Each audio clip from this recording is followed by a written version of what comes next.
Hey guys, it's Woody the Unexceptional Gamer, and there is a new game type out there, Drop Zone. Now, for you haters out there, I hate to even address you guys, but I know a lot of guys are going to be making videos about Drop Zone today. I know I'm going to get accused of copying this guy or that guy, but chill. We're all in the same business. We're all making Drop Zone videos. It's a new game type. It's a huge new thing for the Modern Warfare 3 player or Call of Duty people. So yeah, you're going to see some similar videos. That's just the way it is. Let's talk about Drop Zone. So, it's a game type. It goes up to 7,500 points, but it is completely different about Team Deathmatch. As a matter of fact, I have won this game when every single person on my team has gone negative.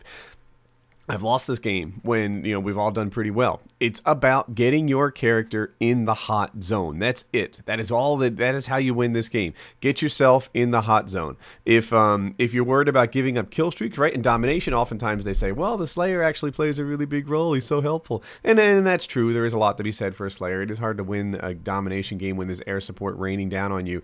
But in drop zone, you can't get air support unless you're in the drop zone. In drop zone, you can't help your team unless you're in the drop zone. Yeah, you can kind of sort of clear it out, but if you're sniping from the corners, you're a bitch, baby. It's all about getting your character in the drop zone. You can't earn air support. So when you play this game, don't run hardline. Oh my gosh, I was playing this in my live stream and I was running hardline, and the comments were filled with don't run hardline, don't run hardline. And stupid me, I'm here thinking it's because it's like a reaction to me fussing about the speed at which it takes to throw stuns and nades and calling UAVs and stuff like that. I'm thinking they want me to run Flash or Quick Draw.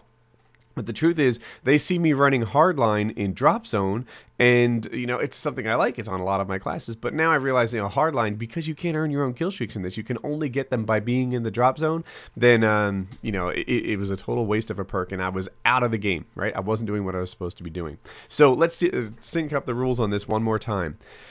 You get points 20 per second, which is a lot. You can really rank up quick in this. You get 20 points per second by living in that drop zone. It helps you and it helps your team. You can't earn kill streaks, so it doesn't matter what you're running. You earn the care packages belong to the team that is in that drop zone. So you get them really quick, which is good because it's dangerous to pick up care packages.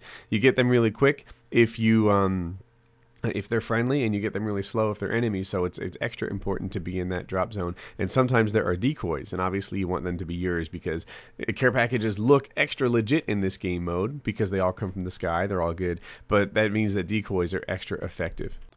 Now, I want to talk about classes for a second. This is my current drop zone class. This is what I think the best choice out there is, and I'm going to run through it. Striker with extended mags. We all know what a beast this thing is. I was playing against a team, and a lot of them were running this class.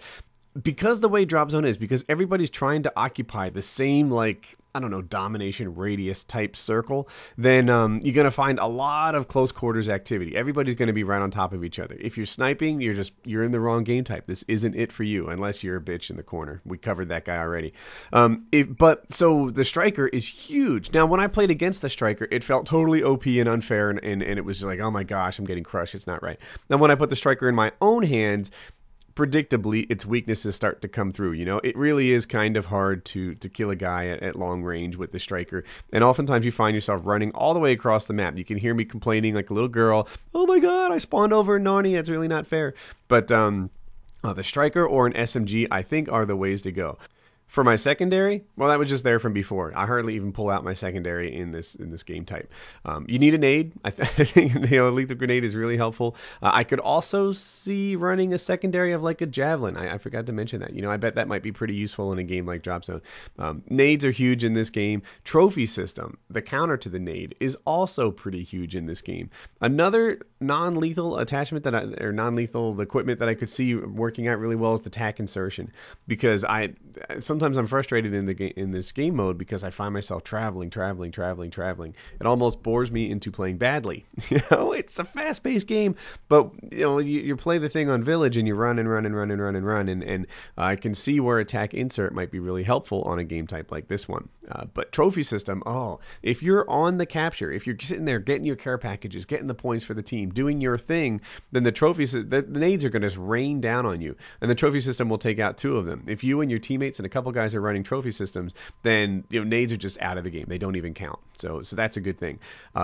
On the first perk, Blind Eye Pro. There is no other choice. Blind Eye Pro is the way to go. You know, another good perk that people sometimes run is Scavenger or Recon.